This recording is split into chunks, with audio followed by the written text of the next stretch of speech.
ನಮಸ್ಕಾರ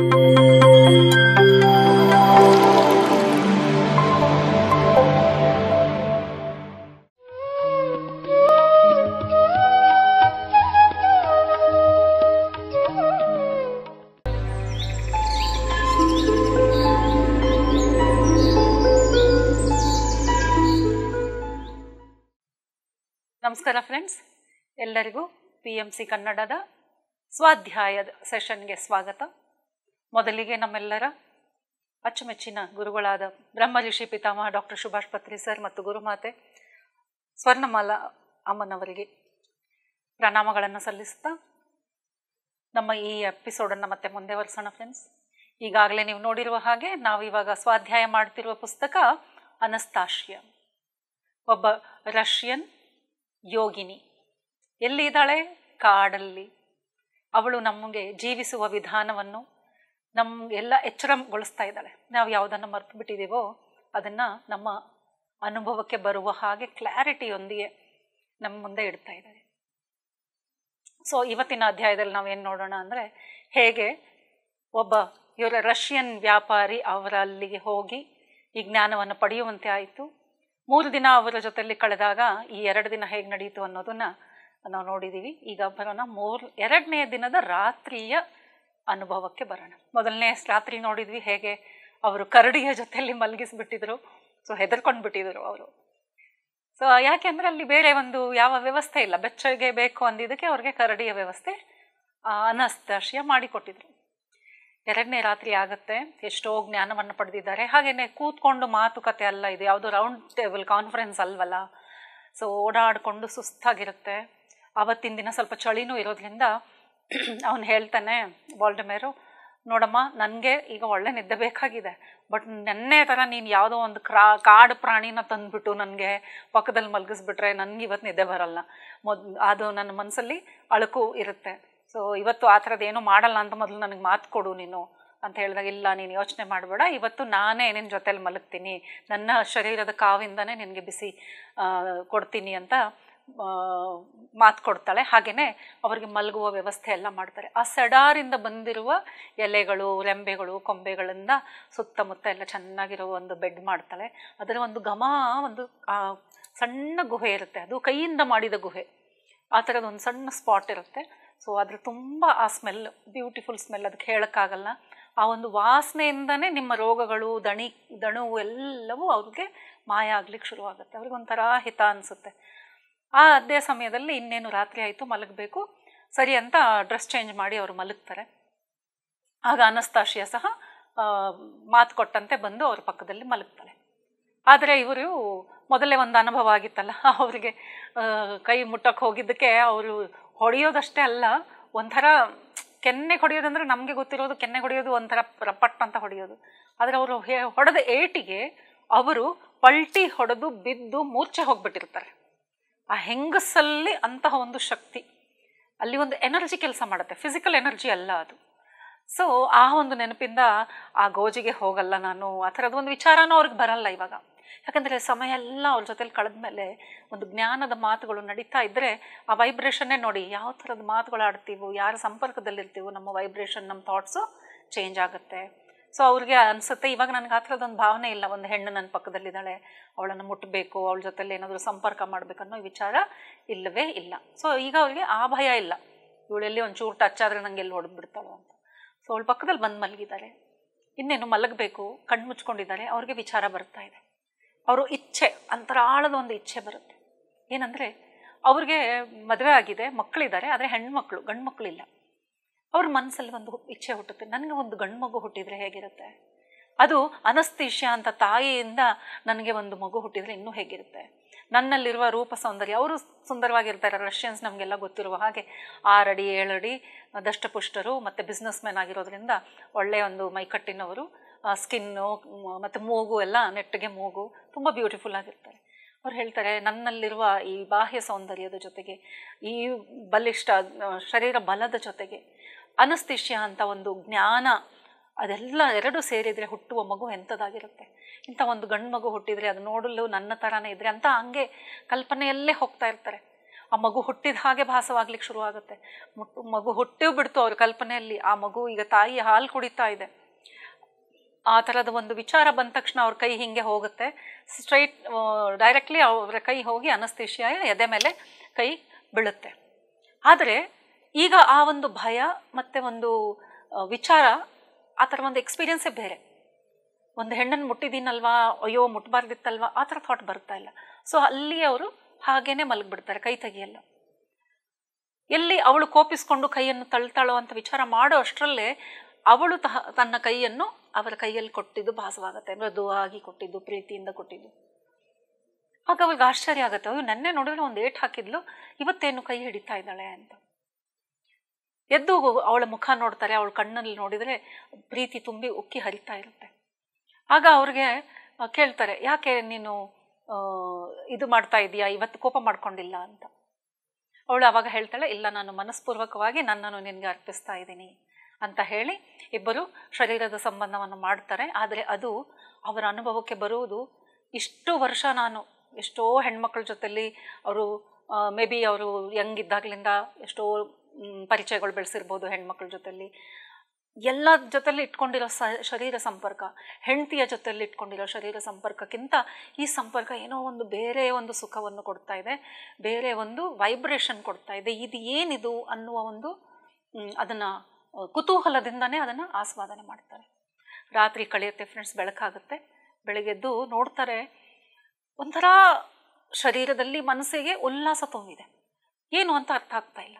ಇದಕ್ಕೂ ಮುಂಚೆ ಈ ಥರ ಶರೀರ ಸಂಬಂಧ ಹೊಂದಿದ ಮೇಲೆ ಬೆಳಗಿನ ಜಾವದಲ್ಲಿ ಅವ್ರಿಗೆ ಬಾಡಿ ಪೇನ್ಸ್ ಬರೋದು, ಸುಸ್ತು ಅನಿಸೋದು. ಆದರೆ ಇವತ್ತು ಆ ಥರ ಸುಸ್ತಿಲ್ಲ.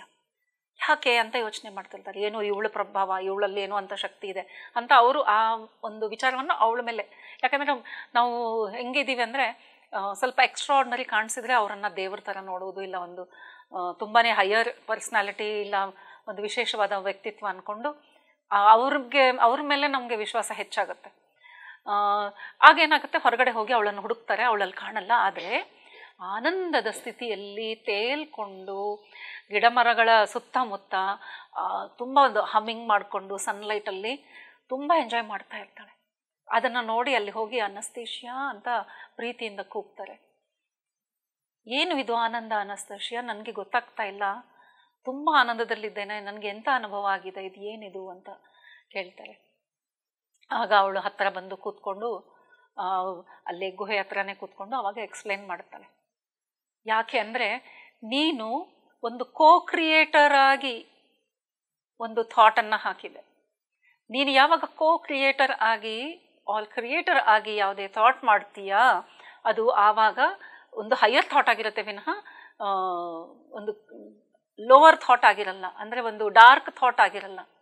ಯಾವಾಗಲೂ ಯಾವುದೇ ಒಂದು ಸೃಷ್ಟಿಯನ್ನು ಮಾಡಬೇಕು ಅಂದರೆ ಅದು ಒಂದು ಉಚ್ಚವಾದ ಪವಿತ್ರವಾದ ವಿಚಾರ. ನಿನ್ನ ವಿಚಾರ ನನಗೆ ತಿಳಿದು ಬಂತು, ನನಗೂ ಆ ಥರದ ಒಂದು ಆಸೆ ಇತ್ತು ನಿನ್ನನ್ನು ನೋಡಿದಾಗ, ಇಂತಹ ಒಂದು ಇದರಿಂದ ನನಗೆ ಒಂದು ಮಗು ಹುಟ್ಟಿದರೆ ಎಂತಹ ಒಂದು ಮಗು ಇರುತ್ತೆ ಅಂತ. ಸೊ ನಮ್ಮಿಬ್ಬರ ವಿಚಾರ ಒಂದಾಗಿರೋದ್ರಿಂದ ನಮ್ಮ ಇಬ್ಬರ ಮಿಲನ ಆಯಿತು. ಹೀಗೇನೆ ಸೃಷ್ಟಿ ಆಗಬೇಕು. ಭೂಮಿಯ ಮೇಲೆ ಈ ಥರದ ಸೃಷ್ಟಿ ಮಾಡಲಿಕ್ಕೆ ಒಂದು ಹೆಣ್ಣು ಒಂದು ಗಂಡು ಅಂತ ಸೃಷ್ಟಿಯಾಗಿದೆ.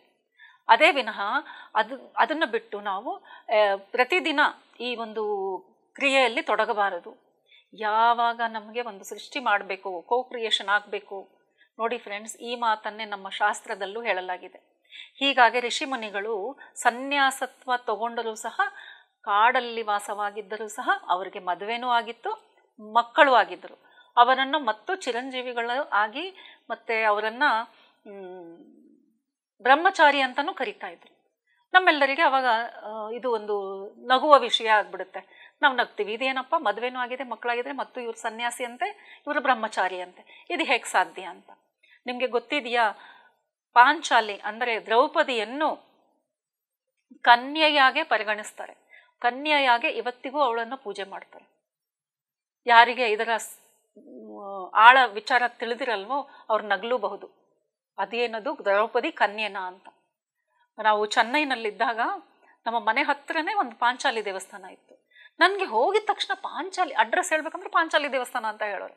ನನಗೆ ವಿಚಿತ್ರ ಅನಿಸೋದು, ಪಾಂಚಾಲಿಗೆ ಒಂದು ದೇವಸ್ಥಾನನ, ಅವಳನ್ನು ಪೂಜಿಸ್ತಾರ. ಯಾಕೆಂದರೆ ನಮಗಿರೋ ಬುಕ್ಕಿಶ್ ನಾಲೆಜು ಅಲ್ಪ ಸ್ವಲ್ಪ ಅರ್ಧಂಬರ್ಧ ನಾಲೆಜು, ಅರ್ಧಂಬರ್ಧನೂ ಅಲ್ಲ, ಅದರಲ್ಲಿರೋದೆಲ್ಲ ಬರೀ ಕೆಟ್ಟ ನಾಲೆಜೇ. ಒಬ್ರೊಬ್ಬರನ್ನ ನಾವು ಹೀಗೀಗೆ ಅಂತ ನೋಡ್ಲಿಕ್ಕೆ ಶುರು ಮಾಡ್ತೀವಿ. ಆಗ ಗೊತ್ತಾಗಿದ್ದು ಅವಳನ್ನು ಅಲ್ಲಿ ಕನ್ಯೆ ಅಂತ ತಿಳಿದು ಅಲ್ಲಿ ಪೂಜೆ ಮಾಡ್ತಾಯಿದ್ರು. ಸೊ ಅದಿರಲಿ. ಇವಾಗ ನಾವು ಏನು ನೋಡ್ತಾ ಇದ್ದೀವಿ ಅಂದರೆ ಅನಸ್ತಾಶಿಯಾ ಮತ್ತು ವಾಲ್ಡಮೇರ್ ಅವರು ಮಿಲನ ಆದಮೇಲೆ ಅವಳು ಎಕ್ಸ್ಪ್ಲೇನ್ ಮಾಡ್ತಾ ಇದ್ದಾಳೆ. ಅವನು ತನ್ನ ಭಾಷೆಯಲ್ಲಿ ಅದನ್ನು ಹೇಳಲಿಕ್ಕೆ ಹೋಗ್ಬಿಟ್ಟು ಅವನು ಹೇಳ್ತಾನೆ, ಈ ಥರ ಸೆಕ್ಸ್ ನಾನು ತುಂಬ ಮಾಡಿದ್ದೆ, ಆದರೆ ಈ ಥರ ಅನುಭವ ಯಾವತ್ತೂ ಆಗಿಲ್ಲ ಅಂತ. ಅವಳು ಸಡನ್ನಾಗಿ ಶಾಕ್ ಆಗುತ್ತೆ. ನೀನು ಇದನ್ನು ಸೆಕ್ಸ್ ಅನ್ನೋ ಪದಕ್ಕೆ ಇದಕ್ಕೆ ಬಳಸ್ತಾ ಇದೆಯಾ?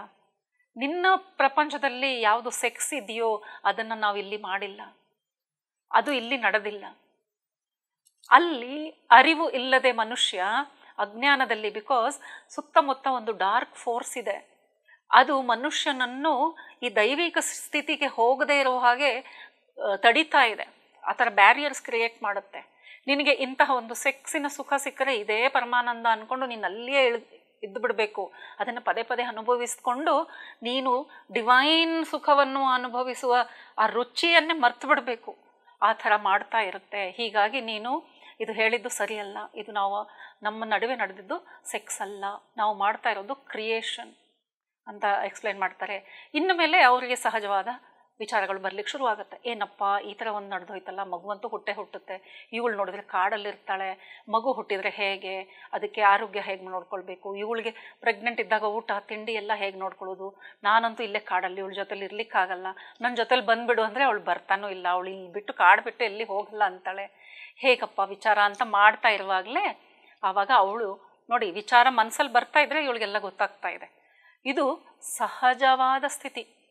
ಅವರ ಮಧ್ಯದಲ್ಲಿ ಅನಸ್ತಾಶಿಯಾ ಅಂದರೆ ಒಂದು ಸೂಪರ್ ನ್ಯಾಚುರಲ್ ಪವರ್ ಇದ್ದವರು ಅಂತ ನಾವು ಅಂದ್ಕೊಳ್ತಾ ಇದ್ದೀವಿ. ಆದರೆ ಅವಳು ಪದೇ ಪದೇ ಇದನ್ನೇ ಹೇಳ್ತಾಳೆ, ನಾನು ಸೂಪರ್ ನ್ಯಾಚುರಲ್ ಅಲ್ಲ, ನಾನೇ ನ್ಯಾಚುರಲ್ಲು, ನೀವೇ ಅಬ್ನಾರ್ಮಲ್ಲು, ಇದು ಸಹಜ. ನಿನ್ನ ಸಾಥಿ, ನಿನ್ನ ಜೊತೆಗಿದ್ದವನ ಮನಸ್ಸಲ್ಲಿ ಏನು ನಡೀತಾ ಇದೆ ಅನ್ನೋದು ಸಹಜವಾಗಿ ನಿಮಗೆ ಗೊತ್ತಾಗ್ಬಿಡುತ್ತೆ, ಗೊತ್ತಾಗಲೂ ಬೇಕು. ಸೊ ಅವಳು ಹೇಳ್ತಾಳೆ, ಯೋಚನೆ ಮಾಡಬೇಡಿ, ಇವತ್ತು ನಾನು ಕನ್ಸೀವ್ ಆದರೆ ನನ್ನ ಡೆಲಿವರಿ ಪೀರಿಯಡ್ಗೆ ಇದು ಕೋಲ್ಡ್ ಸೀಸನ್ನು, ಆವಾಗ ಯಾವ ಹಣ್ಣು ಹಂಪಲು ಸಿಗಲ್ಲ, ಅಲ್ಲಿ ಫುಲ್ಲು ಐಸಿಂದ ಮುಚ್ಚೋಗ್ಬಿಡುತ್ತೆ. ಆ ಸಮಯದಲ್ಲಿ ಬೇಕಂದ್ರೂ ಯಾವ ಕಾಯಿ ಸಹ ಸಿಗಲ್ಲ, ಒಂದು ಹುಲ್ಲ ಕಡ್ಡಿ ಸಿಗಲ್ಲ. ಅಂಥ ಸಮಯದಲ್ಲಿ ಅವಳ ಡೆಲಿವರಿ ಪೀರಿಯಡ್ 9 ತಿಂಗಳು ಮುಗಿಯೋ ಸಮಯ ಇರುತ್ತೆ. ಅವಳಂತಾಳೆ, ಏನಿಲ್ಲ, ಒಂದು ಸ್ವಲ್ಪ ಅಡ್ಜಸ್ಟ್ಮೆಂಟ್ ಮಾಡ್ಕೊಳ್ಬೇಕು, ನಾನೇ ಸ್ವಲ್ಪ ಲೇಟಾಗಿ ಡೆಲಿವರಿ ಮಾಡ್ಕೊಳ್ಬೇಕು ಅಂತ. ಹಾಂ, ನೀನು ಅದನ್ನು ತಡಿತೀಯ ಡೆಲಿವರಿ ಆಗದೆ ಇರೋ ಹಾಗೆನ? ಅವಳು ಹೇಳ್ತಾಳೆ, ಒಂದು ಸ್ವಲ್ಪ ತಡ್ಕೊಂಡ್ಬಿಟ್ರೆ ಇನ್ನೊಂದು ವಾರ 10 ದಿನದಲ್ಲಿ ಸ್ಪ್ರಿಂಗ್ ಸೀಸನ್ ಸ್ಟಾರ್ಟ್ ಆಗುತ್ತೆ, ಆವಾಗ ಈ ಹಿಮ ಎಲ್ಲ ಕರಗಿ ಆಹಾರ ಎಲ್ಲ ಸಿಗಲಿಕ್ಕೆ ಅನುಕೂಲ ಆಗುತ್ತೆ. ಆವಾಗ ನಾನು ಈ ಅಳಿಲು ಮತ್ತು ಬೇರೆ ಮೊಲಗಳಿಗೆ ಏನಾದರೂ ಹೇಳಿದರೆ ಅವ್ರು ಕೂಡಿಟ್ಟಿರುವ ಆಹಾರದಿಂದ ನನಗೆ ಆಹಾರ ತಂದು ಕೊಡ್ತಾರೆ, ನಾನು ಆಹಾರ ತಗೊಂಡ್ರೆ ಮಗುಗೆ ಹಾಲು ಬರುತ್ತೆ ಅಂತ.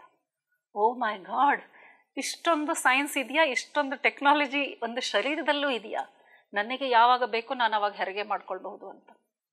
ಅವಾಗ ಹೇಳ್ತಾನೆ, ನಿನಗೆ ತೊಂದರೆ ಆಗಲ್ವಾ ಅಷ್ಟು ಲೇಟು, ಅಂದರೆ ಅದನ್ನು ಒಂದು 10 ದಿನ ನೀನು ತಡೆದು ಹಿಡ್ಕೊಳ್ಬೇಕು ಅಂದರೆ ನಿನಗೆ ತೊಂದರೆ ಆಗಲ್ಲ ಅಂದರೆ, ಇಲ್ಲ, ನಾನು ಆವಾಗ ನನ್ನ ಬಾಡಿಯನ್ನು ಹೇಗೆ ಆ ಚಳಿಗಾಲದಲ್ಲಿ ಪ್ರಾಣಿಗಳು ಹಿಮದ ಒಳಗಡೆನೇ ಹೈಬರ್ನೇಷನ್ ಅಂತ ಹೇಳ್ತಾರೆ ಫ್ರೆಂಡ್ಸ್, 3 ತಿಂಗಳು 6 ತಿಂಗಳು ಅವು ಒಳಗೆ ಹೋಗಿ ನಿದ್ದೆ ಮಾಡ್ತವೆ, ಶರೀರದಲ್ಲಿ ಇರುವ ಕೊಬ್ಬನ್ನೇ ಸೇವಿಸಿಕೊಂಡು ಆಹಾರ ಸಿಗ್ತಾ ಇರುತ್ತೆ ಅದಕ್ಕೆ.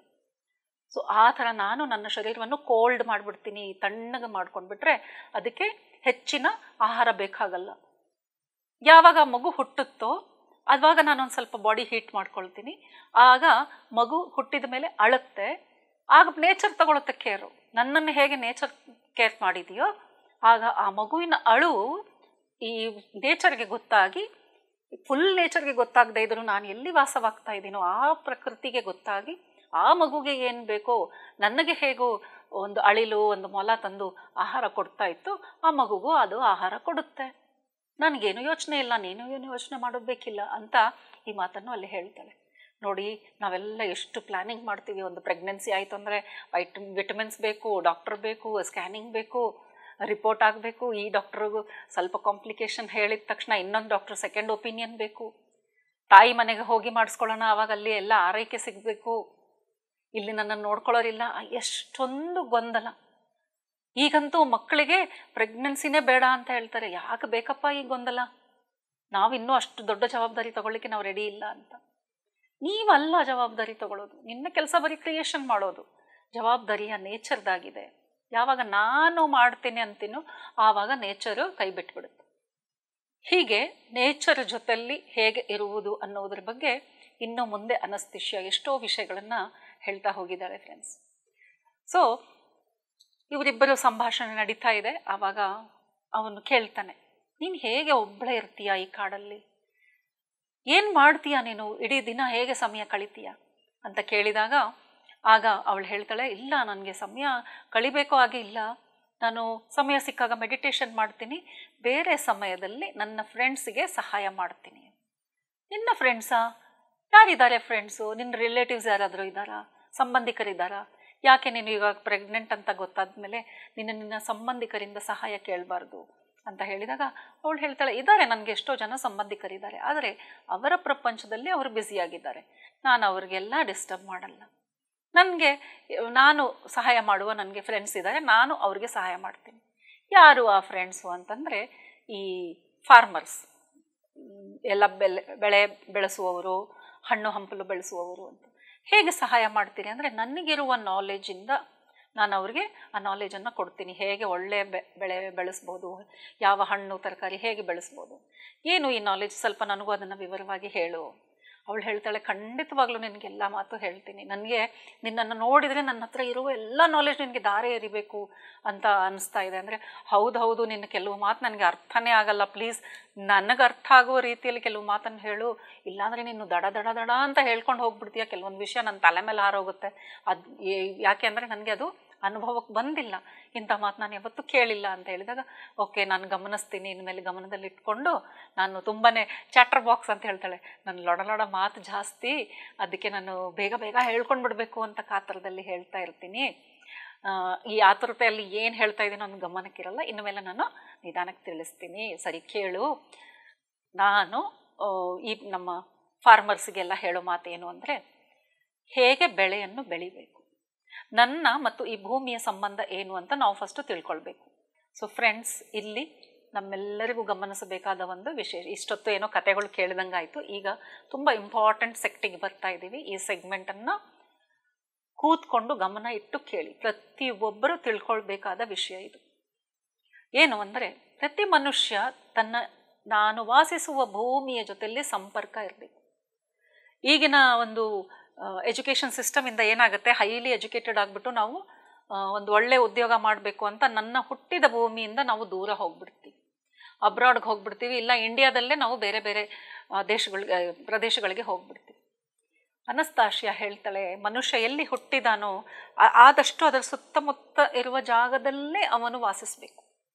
ಆಗ ಆ ಭೂಮಿಯ ಜೊತೆಲೆ ಅವನ ಸಂಪರ್ಕ ಆಗುತ್ತೆ. ಆ ಭೂಮಿ ಇವನಿಗೆ ಬೇಕಾಗುವ ರೀತಿಯಲ್ಲೇ ಅದರ ಹಾರ್ಟ್ ಬೀಟ್, ಸೊ ಮನುಷ್ಯನ ಹಾರ್ಟ್ ಬೀಟು ಆ ಭೂಮಿನ ಹಾರ್ಟ್ ಬೀಟು ಒಂದಾಗಿರಬೇಕು. ಹೇಗೆ ಇದು ಸಾಧ್ಯ ಮತ್ತು ಹೇಗೆ ಇದು ವರ್ಕ್ ಆಗುತ್ತೆ ಅಂತ ಕೇಳಿದಾಗ ಅವಳು ಹೇಳ್ತಾಳೆ, ಪ್ರತಿ ಮನುಷ್ಯನಿಗೆ ತನಗೆ ಅಂತ ಒಂದಿಷ್ಟು ಜಾಗ, ಒಂದು ಅಳತೆನೂ ಹೇಳಿದಾಳೆ, ಇಷ್ಟಿಷ್ಟೇ ಜಾಗ ಇರಬೇಕು, ಪ್ರತಿ ಮನುಷ್ಯನದು ಸ್ವಂತವಾದ ಜಾಗ ಇರಬೇಕು. ಭೂಮಿ ಎಷ್ಟು ದೊಡ್ಡದಾಗಿದೆ ಅಂದರೆ, ಎಷ್ಟು ಜನಸಂಖ್ಯೆ ಇದೆಯೋ ಲೆಕ್ಕ ಹಾಕಿದರೆ, ಅವಳು ಹೇಳಿದ ಲೆಕ್ಕ ನೋಡಿ ಹೆಂಗಿದೆ, ಅವಳಿಗೆ ಹೇಗೆ ಗೊತ್ತು ಇಡೀ ಭೂಮಿ ಮೇಲೆ ಎಷ್ಟು ಭೂಭಾಗ ಇದೆ ಮತ್ತು ಎಷ್ಟು ಜನಸಂಖ್ಯೆ ಇದೆ ಅಂತ. ಆ ಲೆಕ್ಕ ಹಾಕಿ ನೋಡಿದರೆ ಅದಕ್ಕೆ ಸರಿಯಾಗಿ ಅದು ಸರಿ ತೂಗುತ್ತೆ ಫ್ರೆಂಡ್ಸ್. ಸೊ ಇಷ್ಟು ಜಾಗ ಪ್ರತಿ ಮನುಷ್ಯನೂ ಇಟ್ಕೊಂಡಿರಬೇಕು, ಹೆಣ್ಣೆ ಆಗಲಿ ಗಂಡೆ ಆಗಲಿ. ಆಸ್ತಿ ಅಂದರೆ ಗಂಡನ ಆಸ್ತಿ, ಹೆಂಡತಿ ಹೋಗಿ ಅವನ ಜೊತೆಲಿ ಇರ್ತಾಳಲ್ಲ ಅವಳಿಗೆ ಯಾಕೆ ಆಸ್ತಿ ಅಂತ ಇಲ್ಲ. ಇಲ್ಲಿ ಇದು ಆಸ್ತಿ ಅಲ್ಲ, ಇದು ನಿನ್ನ ಹಕ್ಕು. ಓಕೆ, ಆ ಭೂಮಿಯಲ್ಲಿ ಹೇಗೆ ಸಂಪರ್ಕ ಬೆಳೆಸಬೇಕು ಅಂತಂದರೆ, ಆ ಭೂಮಿಯಲ್ಲಿ ನೀನು ಬರಿಗಾಲಲ್ಲಿ ನಡೆದಾಗ ಆವಾಗ ಅಲ್ಲಿಯ ವೈಬ್ರೇಷನ್, ನಿನ್ನ ವೈಬ್ರೇಷನ್ ಒಂದಾಗಿ, ನಿನ್ನಲ್ಲಿ ಏನು ನ್ಯೂನ್ಯತೆಗಳಿದ್ದರೆ ಮಾನಸಿಕವಾಗಿ ಶಾರೀರಿಕವಾಗಿ, ಆ ನ್ಯೂನ್ಯತೆಗೆ ಅದು ಸ್ಪಂದಿಸುತ್ತೆ. ನೋಡಿ ಫ್ರೆಂಡ್, ಈ ಮಾತು ನಮ್ಮ ಧ್ಯಾನಿಗಳಿಗೆ ಹೇಗೆ ಆಯಿತು ಕನೆಕ್ಟ್ ಆಗುತ್ತೆ. ನಾವು ಅರ್ಥಿಂಗ್ ಅಂತ ಹೇಳ್ತೀವಿ, ಬೇರ್ ಫುಟ್ ವಾಕಿಂಗ್, ಗ್ರಾಸ್ ಮೇಲೆ ವಾಕ್ ಮಾಡಿ ಅಂತ ಹೇಳ್ತೀವಿ. ಸೊ ಯಾವಾಗ ಎನರ್ಜಿ ಜಾಸ್ತಿ ಆಗಿದೆಯೋ, ನಾವು ಯಾವಾಗ ಬರಿಗಾಲಲ್ಲಿ ಹುಲ್ಲಿನ ಮೇಲೆ ನಡೆದರೆ ನಮ್ಮ ಆ ಎನರ್ಜಿಯನ್ನು ಅದನ್ನು ನ್ಯೂಟ್ರಲೈಸ್ ಮಾಡುತ್ತೆ, ಬ್ಯಾಲೆನ್ಸ್ ಮಾಡುತ್ತೆ ಏನು ಭೂಮಿ. ಹಾಗೇನೆ ಇನ್ನು ಮೇಲೆ ನಾವು ಯಾವುದಾದ್ರೂ ತರಕಾರಿ, ಹಣ್ಣು ಹಂಪಲು ಬಿತ್ತಬೇಕು ಅಂದರೆ, ನಿನಗೆ ಬೇಕಾಗಿರುವ ಹಣ್ಣು ಹಂಪಲು ಕಾಳು ಕಡಿಗಳನ್ನು ನಿನ್ನ ಭೂಭಾಗದಲ್ಲಿ ನೀನು ಬೆಳೆಸಬೇಕು. ಹೇಗೆ ಬಿತ್ತಬೇಕು ಅದಕ್ಕೂ ಒಂದು ವಿಧಾನ ಇದೆ. ಹೇಗೆ ಭೂಮಿಯ ಮಣ್ಣಿನ ಜೊತೆಲೇ ಒಂದು ಸಂಪರ್ಕ ಬೆಳೆಸ್ತೀಯೋ, ಇನ್ನು ಮೇಲೆ ಅದರಲ್ಲಿ ಹಾಕುವ ಬೀಜದ ಜೊತೆಲೂ ನಿನಗೆ ಸಂಪರ್ಕ ಇರಬೇಕು. ಈಗ ಒಂದು ಯಾವುದೋ ಹಣ್ಣಿನ ಬೀಜಗಳನ್ನಂತ ಇಟ್ಕೊಳ್ಳೋಣ, ಅದು ಅಕ್ಕಿ ಆಗಿರ್ಬೋದು, ಬೇಳೆ ಆಗಿರ್ಬೋದು, ಮತ್ತು ಹಣ್ಣುಗಳು ತರಕಾರಿಯನ್ನು ಆಗಿರ್ಬೋದು. ಮೊದಲಿಗೆ ಆ ಬೀಜವನ್ನು ಬಾಯಲ್ಲಿ ಒಂದು 30 ಸೆಕೆಂಡ್ಗಳ ಕಾಲ ಇಟ್ಕೊಳ್ಬೇಕು. ಯಾವಾಗ ಅದು ನಾವು ಬಾಯಲ್ಲಿ ಇಟ್ಕೊಳ್ತೀವೋ ಆ ಬಾಯಿ ಎಂಜಲಲ್ಲಿ ಅದು ನೆಂದು, ಹೇಗೆ ನೀರಲ್ಲಿ ನೆನೆಸಿದ್ರೆ ನೀರನ್ನು ಹೀರ್ಕೊಳ್ಳುತ್ತೋ, ಬಾಯಲ್ಲಿ ಇಟ್ಕೊಳ್ಳೋದ್ರಿಂದ ಆ ಎಂಜಲನ್ನು ಆ ಬೀಜ ಹೀರ್ಕೊಳ್ಳುತ್ತೆ. ಎಂಜಲಲ್ಲಿ ಏನಿದೆ? ಏನಾದರೂ ಔಷಧಿ ತತ್ವ ಇದೆಯಾ? ಅಲ್ಲ, ನನ್ನ ಮೆಮರಿ ಎಲ್ಲ ಆ ಎಂಜಲಲ್ಲಿದೆ. ನೋಡಿ, ನಮಗೆ blood test, urine test, spit test ಮಾಡ್ತೀವಲ್ವ, ನನ್ನ ಬಾಡಿಯಲ್ಲಿ ಏನಿದೆ ಆ ಸ್ಪಿಟ್ಟಲ್ಲಿ, ಅಂದರೆ ನಮ್ಮ ಎಂಜಲಲ್ಲಿ, ನಮ್ಮ ಯೂರಿನಲ್ಲಿ, ಸ್ಟೂಲಲ್ಲಿ, ರಕ್ತದಲ್ಲಿ ಗೊತ್ತಾಗುತ್ತಲ್ಲ. ಸೊ ಆ ಒಂದು ಇನ್ಫಾರ್ಮೇಷನ್ ಆ ಬೀಜಕ್ಕೆ ಹೋಗುತ್ತೆ. ಈ ಶರೀರದಲ್ಲಿ ಯಾವ ನ್ಯೂನ್ಯತೆಗಳಿವೆ, ಮಾನಸಿಕವಾಗಿ, ಶಾರೀರಿಕವಾಗಿ, ಎಲ್ಲ ರೀತಿಯ ನ್ಯೂನ್ಯತೆಗಳಿಗೆ ಮುಂಬರುವ ರೋಗಗಳ ಇನ್ಫಾರ್ಮೇಷನ್ ಸಹ ಅದರಲ್ಲಿ ಮೊದಲೇ ಇರುತ್ತೆ. ನಮ್ಮ ಶರೀರದಲ್ಲಿ ರೋಗ ಬಂದ ಮೇಲೆ ಔಷಧಿ ತಗೊಳ್ಳೋದಲ್ಲ, ಈ ಶರೀರದಲ್ಲಿ ಇರುವ ಒಂದು ಕಾಂಪೋಸಿಷನ್ ಏನಿದೆಯೋ ಇದು ಅಲ್ಲಲ್ಲಿ ಸರಿ ಇಲ್ಲ, ಮುಂದೆ ಹೋಗಿ ಈ ಶರೀರದಲ್ಲಿ ಇಂತಹ ಒಂದು ರೋಗ ಬರಲಿಕ್ಕಿದೆ ಅಂತ ಗೊತ್ತಾಗುತ್ತೆ. ಆ ಇನ್ಫಾರ್ಮೇಷನ್ ಆ ಬೀಜಕ್ಕೆ ಹೋಗುತ್ತೆ. ನಾವು ಆ ಬೀಜವನ್ನು ನೆಟ್ಟಾಗ ಆ ಭೂಮಿಯಲ್ಲಿ ನೋಡಿ, ಅದಕ್ಕೆ ಮತ್ತೆ ಹೇಗಿದೆ ಅಂದರೆ, ಬಾಯಲ್ಲಿ ಹಾಕೋ, ಎಂಜಲ್ನಲ್ಲಿ ನೆನೆಯುತ್ತೆ, ಆಮೇಲೆ ಕೈಯಲ್ಲಿಟ್ಕೊ, ಆಕಾಶಕ್ಕೆ ತೋರಿಸು. ನಾವು ಫಸ್ಟ್ ಎಪಿಸೋಡಲ್ಲಿ ನೋಡಿದ್ವಿ ಹೇಗೆ ಲವ್ ಎನರ್ಜಿ ಕಾಸ್ಮಿಕ್ ಬಾಡೀಸ್ಗೆಲ್ಲ ಹೋಗಿ ಮತ್ತೆ ಸೆಲೆಸ್ಟಿಯಲ್ ಬಾಡೀಸ್ಗೆ ರಿಫ್ಲೆಕ್ಟ್ ಆಗಿ ಮತ್ತೆ ಭೂಮಿಗೆ ಬರುತ್ತೆ. ಆಗ ಭೂಮಿಯಲ್ಲಿ ಇರುವ ಎಲ್ಲ ಪ್ರಾಣಿಗಳು ಆ ಪ್ರಾಣಶಕ್ತಿಯನ್ನು ಹೀರ್ಕೊಳ್ತವೆ. ಅದು ಸತತವಾಗಿ ಮಳೆಗರಿತಾನೇ ಇರುತ್ತೆ. ಇದು ಯಾವಾಗೋ ಒಮ್ಮೆ ಬರೋದಲ್ಲ, ಇದು ಸತತವಾಗಿ ಈ ಪ್ರಾಸೆಸ್ ನಡೀತಾ ಇದೆ. ಹೇಗೆ ನಾವು ಉಸಿರಾಡ್ತಾ ಇದ್ದೀವಿ, ಆಕ್ಸಿಜನ್ ಬಿಡ್ತಾ ಇದ್ದೀವಿ, ಕಾರ್ಬನ್ ಡೈಆಕ್ಸೈಡ್ ಬಿಡ್ತಾ ಇದ್ದೀವಿ, ಆಕ್ಸಿಜನ್ ತಗೊಳ್ತಾ ಇದ್ದೀವಿ, ಹಾಗೆ ಇದು ನಡೀತಾನೇ ಇರುತ್ತೆ. ಸೊ ಆ ಬೀಜಗಳಿಗೆ ಬಾಯಿಂದ ತೆಗೆದ ಮೇಲೆ ಆ ಒಂದು ಬೆಳಕಿಗೆ ಹೀಗೆ ಹಿಡ್ಕೊಳ್ಳಿ, ಸ್ವಲ್ಪ ಹೊತ್ತು ಆ ಕಾಸ್ಮಿಕ್ ರೇನ್ ಅದ್ರ ಮೇಲೆ ಆಗಬೇಕು. ಅದು ಒಂದು 30 ಸೆಕೆಂಡ್ ಅಂತ ಲೆಕ್ಕ, ಎಲ್ಲದಕ್ಕೂ ಲೆಕ್ಕ ಸಮೇತ ಹೇಳಿದ್ದಾರೆ ಫ್ರೆಂಡ್ಸ್. 30 ಸೆಕೆಂಡ್ ಹೀಗೆ ಹಿಡ್ಕೊಳ್ಳಿ. ಆಮೇಲೆ ಅದನ್ನು 2 ಕೈಯಲ್ಲಿ ಮುಚ್ಕೊಂಡ್ಬಿಟ್ಟು ಅದಕ್ಕೆ ನಿನ್ನ ಬಾಡಿಯ ಹೀಟನ್ನು ಕೊಡು. ಆಮೇಲೆ ಭೂಮಿಯಲ್ಲಿ ಅದನ್ನು ಹಾಕು. 3 ದಿನದವರೆಗೆ ಅದಕ್ಕೆ ನೀರು ಹಾಕಬೇಡ. ಸೊ ಯಾವ ಸೀಸನ್ನಲ್ಲಿ, ಯಾವ ಸಮಯದಲ್ಲಿ, ಅದಕ್ಕೆ ನಕ್ಷತ್ರ, ರಾಶಿ ಎಲ್ಲ ಹೇಳಿದಾಳೆ.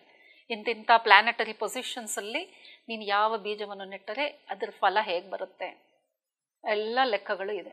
So it is science and maths. ಆ ಬೀಜವನ್ನು ಭೂಮಿಗೆ ಹಾಕಿದ ಮೇಲೆ 3 ದಿನದವರೆಗೆ ಅದಕ್ಕೆ ನೀರು ಹಾಕೋ ಹಾಗಿಲ್ಲ. ಯಾಕೆಂದರೆ ನಿನ್ನ ಸಲೈವ, ನಿನ್ನ ಎಂಜಲು ಏನು ಅದಕ್ಕೆ ಇದೆಯಲ್ವ, ಅದರ ಜೊತೆಗೆ ಅದು ಭೂಮಿಯಲ್ಲಿ ಬೇರೆ ಊರಲ್ಲೂ ಶುರು ಮಾಡಬೇಕು. 3 ದಿನ ಆದಮೇಲೆ ನೀನು ಅದಕ್ಕೆ ನೀರು ಹಾಕಬೇಕು. ಈ ಥರ ಬೆಳೆಸಿದ ಹಣ್ಣು, ತರಕಾರಿ, ಕಾಳು, ಅಕ್ಕಿ, ಬೇಳೆ ಏನೇ ಆಗಿರಲಿ, ಅದ ಬೆಳೆ ಏನಿದೆಯೋ ಆ ಬೆಳೆ ನಿನ್ನ ಶರೀರಕ್ಕೆ ಒಳ್ಳೆ ಆರೋಗ್ಯ, ಮಾನಸಿಕ, ಶಾರೀರಿಕ ಆರೋಗ್ಯ, ಮತ್ತು ಮುಂದೆ ಬರುವ ರೋಗಗಳಿಗೆ ಔಷಧಿಯಾಗಿ ಆ ಆಹಾರನೇ ನಿನಗೆ ಸಾಕು. ಸೊ ಅವ್ನು ಕೇಳ್ತಾನೆ, ಹಾಗಿದ್ರೆ ನಾವು ಡಾಕ್ಟರ್ ಹತ್ರ ಹೋಗೋದು, ಮೆಡಿಸಿನ್ ತಗೊಳ್ಳೋದು ಬೇಡವಾ ಅಂತಂದರೆ, ಬೇಡವೇ ಬೇಡ ಅಂತ ಹೇಳ್ತಾಳೆ. ಆ ಮಾತು ಕೇಳಿದ ತಕ್ಷಣ ನನಗೆ ಪತ್ರಿ ಸರ್ ನೆನಪು ಬಂದರು. ಓ ಮೈ ಗಾಡ್, ಪತ್ರಿ ಸರ್ ಯಾವ ಮಾತು ಹೇಳ್ತಾ ಇದ್ದಾರೋ, ಯೂನಿವರ್ಸಲ್ ಲಾ ಅದು. ಸೊ ಅವರೇನು ಸ್ವಂತವಾಗಿ ಅದನ್ನು ಸೃಷ್ಟಿಸ್ಕೊಂಡು ಹೇಳ್ತಾ ಇಲ್ಲ, ಅದು ಯೂನಿವರ್ಸಲ್ ಲಾ. ಒಂದು ಮನುಷ್ಯನಿಗೆ ಔಷಧಿ ಬೇಕಾಗಿಲ್ಲ, ರೋಗ ಬರೆದಿರೋ ಹಾಗೆ ಏನು ಮಾಡಬೇಕು ಅದನ್ನು ತಿಳ್ಕೊಳ್ಳೋದು ನಮ್ಮ ಕರ್ತವ್ಯವಾಗಿದೆ. ಅವರು ಒಂದು ಹೇಳಿದ್ದಾರೆ ಪಾಯಿಂಟು, ಮೆಡಿಸಿನ್ ತಗೊಳ್ಬೇಡ, ನಿನಗೆ ಅವಶ್ಯಕತೆ ಇಲ್ಲ ಅಂತ. ಅದನ್ನೇ ಅನಸ್ತಾಶಿಯಾನು ಹೇಳ್ತಾ ಇದ್ದಾಳೆ. ಏನಾಗುತ್ತೆ ಅಂತ ಅವನು ಪ್ರಶ್ನಿಸಿದಾಗ ಅವನು ಹೇಳ್ತಾಳೆ, ಈ ಕೆಮಿಕಲ್ಸ್ ನಾವು ಮೆಡಿಸಿನ್ ರೂಪದಲ್ಲಿ ತಿನ್ನೋದ್ರಿಂದ ನನ್ನ ಬಾಡಿಯಲ್ಲಿ ಅದರ ಮೆಮರಿ, ಅಂದರೆ ಆ ಮೆಡಿಸಿನ್ ಮೆಮರಿನೇ ಎಲ್ಲ ಸೆಲ್ಸ್ಗೆ ಹೋಗ್ಬಿಡುತ್ತೆ. ಅದರ ಸ್ವಂತ ಮೆಮರಿ ಇರೇಸ್ ಆಗಿಬಿಡುತ್ತೆ. ಸ್ವಂತ ಹೀಲಿಂಗ್ ಆಗುವ ಏನು ಮೆಮರಿ ಇದೆಯೋ, ನ್ಯಾಚುರಲ್ ಆಗಿ ಬಂದಿದೆಯೋ, ಅದು ಕಂಪ್ಲೀಟ್ಲಿ ಇರೇಸ್ ಆಗಿ ಹೋಗ್ಬಿಟ್ಟು ಈ ಕೆಮಿಕಲ್ನ ಮೆಮರಿ ನಮ್ಮ ಇಡೀ ಶರೀರದಲ್ಲಿ ತುಂಬ್ಕೊಂಡ್ಬಿಡುತ್ತೆ. ಹೀಗಾಗಿ ಈಗ ನಾನು ಸಡನ್ಲಿ ಮೆಡಿಸಿನ್ ಬಿಟ್ಟರೂ ಸಹ ಕೆಲವು ರೋಗಗಳು ಬರುತ್ತೆ.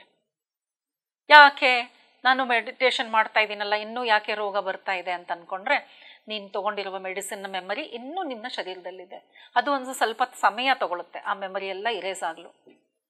ಸೊ ಯಾವಾಗ ಆ ಮೆಮರಿ ಇರೇಸ್ ಆಗುತ್ತೋ ಅದಾದಮೇಲೆ ನಿಮಗೆ ಯಾವ ಥರದ ರೋಗವೂ ಬರುವುದಿಲ್ಲ. ಸೊ ಯಾವ ರೀತಿ ಹೀಗೆ ಬೆಳೆಸಬೇಕು ಅನ್ನೋದು ನಮಗೆ ಇದರಲ್ಲಿ ಹೇಳ್ಕೊಟ್ಟಿದ್ದಾಳೆ ಅನಸ್ತಾಶಿಯಾ. ಈ ಒಂದು ಕಾನ್ಸೆಪ್ಟನ್ನು ಈಗ ಅನಸ್ತಾಶಿಯಾ ಮೂವ್ಮೆಂಟ್ ಫಾಲೋ ಮಾಡುವವರು ಚೆನ್ನಾಗಿ ಫಾಲೋ ಮಾಡ್ತಾ ಇದ್ದಾರೆ. ಗೌರ್ಮೆಂಟ್ ಸಹ, ರಷ್ಯನ್ ಗೌರ್ಮೆಂಟ್ ಸಹ ನೋಡಿ ಪ್ರತಿಯೊಬ್ಬರಿಗೂ ಆ ಒಂದು ಭೂಮಿ ಅಳತೆ ಇದೆ ನೋಡಿ, ಅಷ್ಟು ಫ್ರೀಯಾಗಿ ಕೊಡ್ತಾ ಇದ್ದಾರೆ. ಪ್ರತಿ ಮನುಷ್ಯನು ಆ ಭೂಮಿಯಲ್ಲಿ ಹೋಗಿ ಅಲ್ಲಿ ವಾಸ ಮಾಡಿ ಇದೇ ರೀತಿಯಲ್ಲಿ ಬೆಳೆಯನ್ನು ಬೆಳೆಸ್ತಾ ಇದ್ದಾನೆ. ಈಗ ನಿಮ್ಮಲ್ಲಿ ಒಂದು ಪ್ರಶ್ನೆ ಬರ್ಬೋದು, ಹಾಗಾದರೆ ನಾನು ಪ್ರತಿಯೊಂದು ಬೆಳೆ ಹೀಗೆ ಬೆಳೆಸ್ಬೇಕಾ? ಅಕ್ಕಿ ಬೇಳೆ ನನಗಿರೋ ಭೂಮಿಯಲ್ಲೆಲ್ಲ ಬಾಯಲ್ಲಿ ಹಾಕೊಂಡು ಉಗಿತಾ ಹೋಗ್ಬೇಕಾ ಅಂತ? ಇಲ್ಲ ಫ್ರೆಂಡ್ಸ್, ಅವ್ರು ಹೇಳ್ತಾರೆ ಈ ಮೆಮರಿ ಒಂದ್ಸರ್ತಿ ಈ ಭೂಮಿಗೆ ಹೋಯ್ತು ಅಂದರೆ ಅದರ ಸುತ್ತಮುತ್ತ ಇರುವ ನೋಡಿ ಅದು ಮೆಮರಿ ಎಲ್ಲ ಕಡೆಗೆ ಪಾಸ್ ಆಗ್ತಾ ಇದೆ. ಸೊ ಹೇಗೆ ನನ್ನ ಶರೀರದಲ್ಲಿ ಎಲ್ಲ ಮೆಮರಿ ಹೀಗೆ ಕೂಡಿದೆ, ಬರೀ ಸ್ಪಿಟ್ಟಿಂದ ಆಚೆ ಬಂದಿದೆ. ನೀನು ಒಂದ್ಸರ್ತಿ ಅಲ್ಲಿ ಭೂಮಿಗೆ ಹಾಕಿದ್ಮೇಲೆ ಒಂದು ಗಿಡದಿಂದ ಇನ್ನೊಂದು ಗಿಡಕ್ಕೆ, ಮರಕ್ಕೆ, ಹುಲ್ಲಿಗೆ ಎಲ್ಲದಕ್ಕೂ ನಮ್ಮ ಮೆಮರಿ ಹೋಗುತ್ತೆ. ಆಗ ಈ ಒಂದು ಭೂಮಿಯಲ್ಲಿ ಬೆಳೆದದ್ದು ಏನಿದೆಯೋ ನನ್ನ ಈ ಶರೀರಕ್ಕೆ ಬೇಕಾಗಿರುವ ರೀತಿಯಲ್ಲಿ ಬೆಳೆಯುತ್ತೆ. ಇನ್ನೊಂದು ಪ್ರಶ್ನೆ ಬರುತ್ತೆ, ನಾವೆಲ್ಲ ಇವಾಗ ತುಂಬಾ ಸ್ಮಾರ್ಟ್ ಅಲ್ವಾ? ನನ್ನ ಭೂಮಿಯಲ್ಲಿ ಬೆಳೆದಿದ್ದು ನಾನೇ ತಿನ್ಬೇಕಾ? ಈಗ ಸಪೋಸಿಂಗ್ ನಾನು ಒಂದು ಹಣ್ಣನ್ನು ಬೆಳೆಸಿಲ್ಲಪ್ಪ, ಪಕ್ಕದ ಮನೆಯವನು ಬೆಳೆಸಿದ್ದಾನೆ, ಹಾಗಾದ್ರೆ ನಾನು ಹೋಗ್ಬಿಟ್ಟು ಆ ಹಣ್ಣು ತಿನ್ಬೋದಾ? ಅವನು ಎಂಜಲಿಂದ ಬೆಳೆದಿರೋ ಹಣ್ಣಲ್ವಾ ಅದು, ನಾನು ತಿನ್ಬೋದಾ ಅಂತ ಈ ಪ್ರಶ್ನೆ ಬರ್ಬೋದು. ಸೊ ಈ ಪ್ರಶ್ನೆ ಸಮಂಜಸವಾಗಿದೆ, ಯೋಚನೆ ಮಾಡಿ ನೋಡಿ. ಆ ಹಣ್ಣು ಅವನ ಬಾಡಿಗೆ ಸೂಟ್ ಆಗೋ ಹಾಗಿದೆ.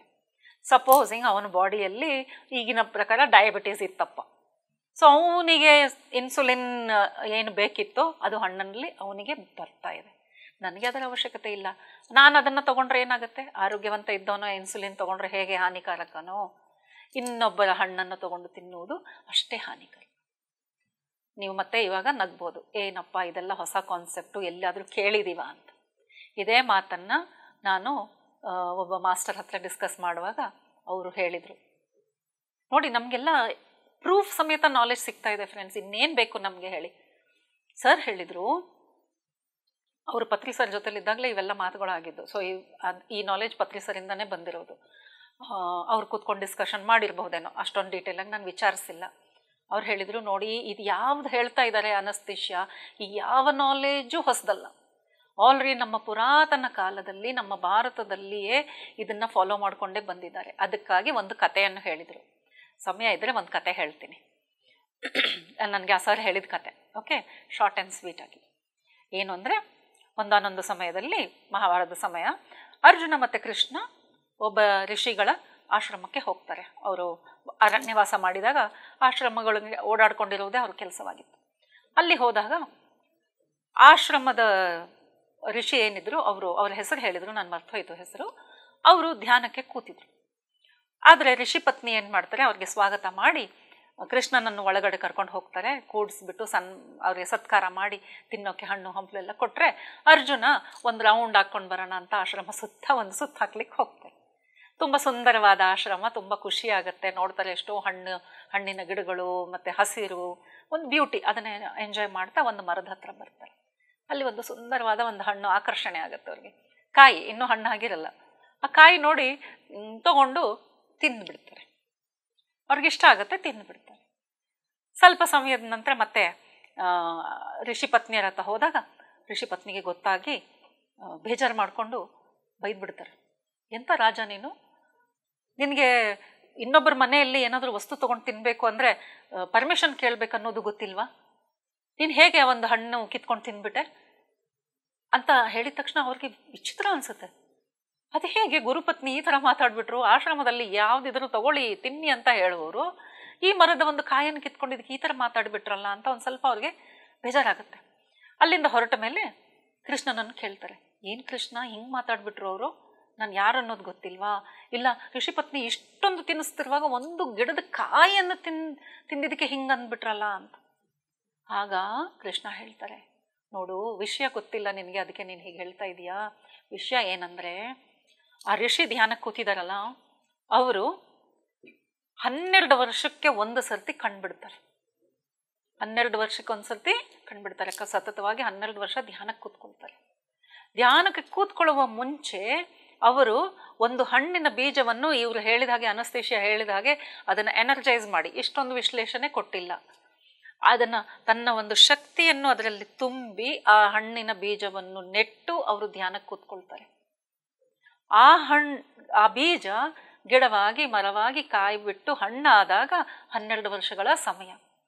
ಆ ಸಮಯಕ್ಕೆ ಸರಿಯಾಗಿ ಇವರು ಧ್ಯಾನದಿಂದ ಎದ್ದರೆ ಅಲ್ಲಿ ಬಿಟ್ಟಿರುವ ಒಂದೇ ಒಂದು ಹಣ್ಣು ಬಿಡುತ್ತೆ ಅದು.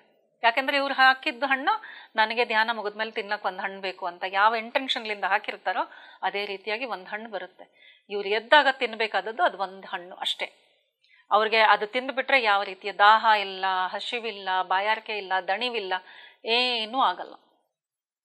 ಅಂತಹ ಒಂದು ಹಣ್ಣು ಮಾತ್ರ ಬಿಟ್ಟಿದ್ದು. ಇನ್ನೇನೋ ಅವರು 1 ತಿಂಗಳಲ್ಲಿ ಎದ್ದೇಳಬೇಕಾಗಿರುತ್ತೆ. ಅದಕ್ಕೆ ಅದಿನ್ನೂ ಕಾಯಾಗಿದೆ. 1 ತಿಂಗಳಾದ್ಮೇಲೆ ಅದು ಹಣ್ಣಾಗೋದಿರುತ್ತೆ. ಋಷಿ ಪತ್ನಿಗೆ ಅದೇ ಸಂಕಟ. ಪಾಪ 12 ವರ್ಷದ ಮೇಲೆ ಋಷಿ ಎದ್ದರೆ ಅವರು ತಿನ್ನಬೇಕಾದದ್ದು ಒಂದು ಕಾಯನ್ನು ಇವ್ರು ತಿಂದ್ಬಿಟ್ರಲ್ಲ ಅನ್ನೋ ಒಂದು ಗಂಡನ ಒಂದು, ಮತ್ತೆ 12 ವರ್ಷದವರೆಗೆ ಅವ್ರು ತಿನ್ನಲ್ವಲ್ಲ ಅನ್ನೋ ಒಂದು ಸಂಕಟದಿಂದ ಈ ಥರ ಅಂದಿದ್ದು ಅಂತ ಈ ಮಾತನ್ನು ಹೇಳ್ತಾರೆ. ಅದರಿಂದ ನಮಗೆ ಗೊತ್ತಾಗುತ್ತೆ ಈ ಥರದ ಒಂದು ಅಭ್ಯಾಸ ಯಾವಾಗಲೂ ಇತ್ತು. ಈ ಮಾತುಗಳೆಲ್ಲ ನಮಗೆ ತಿಳಿದೇನೆ ನಾವು ಇವಾಗ ತಿಳ್ಕೊಳ್ತಾ ಇದ್ರೆ ಎಲ್ಲ ಹೊಸದಾಗಿ ಕಾಣುತ್ತೆ ಫ್ರೆಂಡ್ಸ್. ಆದರೆ ಇನ್ನು ಮೇಲೆ ನಾವು ಅಧ್ಯಯನ ಮಾಡಬೇಕಾದ ಪುಸ್ತಕಗಳು ಎಷ್ಟೋ ಇವೆ ಅಂತ ಇದರಿಂದ ನಾವು ತಿಳಿಬಹುದು.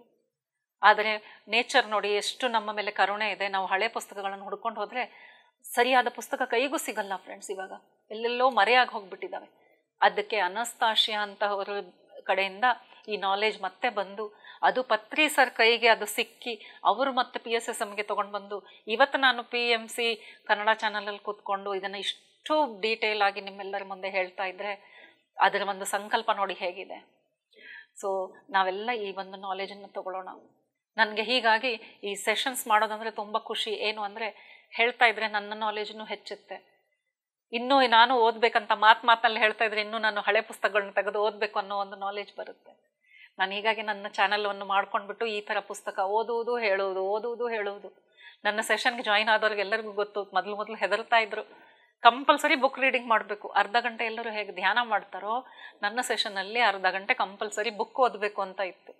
ಒಂದು ವೇಳೆ ಡೈಲಿ ಡಿವೈನ್ ಧ್ಯಾನ ನನ್ನ ಸೆಷನ್ ಹೆಸರು. ಅದನ್ನು ಜಾಯಿನ್ ಮಾಡಿ ನೋಡಿ. ಹಳೆಯದರಲ್ಲೆಲ್ಲ ಬುಕ್ ರೀಡಿಂಗ್, ಎಲ್ಲರೂ ಕೂತ್ಕೊಂಡು ಬುಕ್ ಓದ್ತಾ ಇರ್ತಾರೆ. ನಿಮಗೆ ಬೇಕಾಗಿರುವ ಬುಕ್ ನೀವು ಓದಲೇಬೇಕು. ಇಂಥ ಒಂದು ಅಭ್ಯಾಸ ಮಾಡಿರೋದ್ರಿಂದ ಎಷ್ಟೋ ನನಗೆ ಮಾಸ್ಟರ್ಗಳು ಫೋನ್ ಮಾಡಿ ಹೇಳಿದರು, ಖುಷಿ ಆಗುತ್ತೆ, ಬುಕ್ ಏನೋ ತೊಗೊಂಡು ಬಂದಿದ್ದೀವಿ, ಓದೋಕ್ಕೆ ಸಮಯ ಇಲ್ಲದೆ ಆಗಿದ್ದಿಲ್ಲ. ಈಗ ಒಂಥರ ಲೈಬ್ರರಿನಲ್ಲಿ ಕೂತ್ಕೊಂಡು ಎಲ್ಲರೂ ಓದೋದು, ಆ ಒಂದು ಎನರ್ಜಿನೇ ಡಿಫ್ರೆಂಟ್ ಎನರ್ಜಿ ಫ್ರೆಂಡ್ಸ್. ಅಭ್ಯಾಸ ಮಾಡಿ ಅದನ್ನು ನೋಡ್ತಾ ಮನೆ ಮಕ್ಕಳಿಗೂ ಅಭ್ಯಾಸ ಆಗುತ್ತೆ. ನಾನು ಓದ್ತೀನಮ್ಮ ಅಂತ ಬಂದು ಕೂತ್ಕೊಂಡಿದ್ದಾರೆ ಸೆಷನಲ್ಲಿ ಎಷ್ಟೋ ಜನ ಮಕ್ಕಳು. ಸೊ ಪ್ಲೀಸ್ ಈ ಅಭ್ಯಾಸ ಬೆಳೆಸ್ಕೊಳ್ಳಿ. ಝೂಮ್ ಸೆಷನಲ್ಲಿ ಕೂತ್ಕೊಂಡು ಕ್ಯಾಮ್ರಾ ಆಫ್ ಮಾಡಿ ನಿಮ್ಮನೆ ಕೆಲಸ ಮಾಡಿಕೊಂಡು ಯಾವುದೋ ಒಂದು TV ಸೀರಿಯಲ್ ನಡೆದಂಗೆ ಅಲ್ಲಿ ಏನೋ ನಡೀತಾನೆ ಇರುತ್ತೆ. ಕೇಳಿಸ್ಕೊಂಡ್ರು ಇಲ್ಲಾಂದರೆ ಇಲ್ಲ, ಸುಮ್ಮನೆ ಒಂದು ಅಟೆಂಡೆನ್ಸ್ ಹಾಕಿದ್ವಾ ಅಂತ ಆಗಬಾರ್ದು. ಜ್ಞಾನಾರ್ಜನೆ ಸಮಯ ಬಂದಾಗ ಕಂಪ್ಲೀಟ್ ಜ್ಞಾನಾರ್ಜನೆ ಮಾಡ್ಕೊಳ್ಳಿ. ಧ್ಯಾನದ ಸಮಯ ಬಂದಾಗ ಗ್ರೂಪ್ ಮೆಡಿಟೇಷನ್ ನಡೀತಾ ಇದೆ, ನಮಗದು ಸಿಗ್ತಾ ಇದೆ, ಅದನ್ನು ಫುಲ್ಲಿ ಅದನ್ನು ಆಸ್ವಾದಿಸಿ ಅದನ್ನು ಬಳಸ್ಕೊಳ್ಳಿ, ಅದನ್ನು ಕಂಪ್ಲೀಟ್ ಉಪಯೋಗ ಮಾಡ್ಕೊಳ್ಳಿ ಅಂತ ಹೇಳ್ತಾ ಇದ್ದೀನಿ. ಸೊ ಇದು ಒಂದು ಸುಂದರವಾದ ಪುಸ್ತಕ ಫ್ರೆಂಡ್ಸ್. ಇನ್ನೂ ಇದೆ, ಇವರಿಗೆ ಮಗು ಆಗುವುದು ಹೇಗೆ, ಆಗ ಸ್ಪಿರಿಚುವಲ್ ಪೇರೆಂಟಿಂಗ್ ಮೇಲೆ ಇದೆ ಫ್ರೆಂಡ್ಸ್. ಸೊ ನೆಕ್ಸ್ಟ್ ಎಪಿಸೋಡಲ್ಲಿ ಅದನ್ನು ನೋಡೋಣ. ಅಲ್ಲಿಯವರೆಗೆ goodbye. Thank you very much. ಎಲ್ಲರೂ ಇಲ್ಲಿ ಜಾಯ್ನ್ ಆಗಿ ಇಂಟ್ರೆಸ್ಟಿಂದ ಈ ಕಥೆಯನ್ನು ಕೇಳ್ತಾ ಇದ್ದೀರಾ. ದಯವಿಟ್ಟು ಈ ಬುಕ್ಕನ್ನು ಮಾತ್ರ ಓದಲೇಬೇಕು ಅಂತ ಹೇಳ್ತಾ ಇವತ್ತಿನ ಈ ಸೆಷನನ್ನು ಮುಗಿಸೋಣ. ನಮಸ್ತೆ friends. Thank you very much.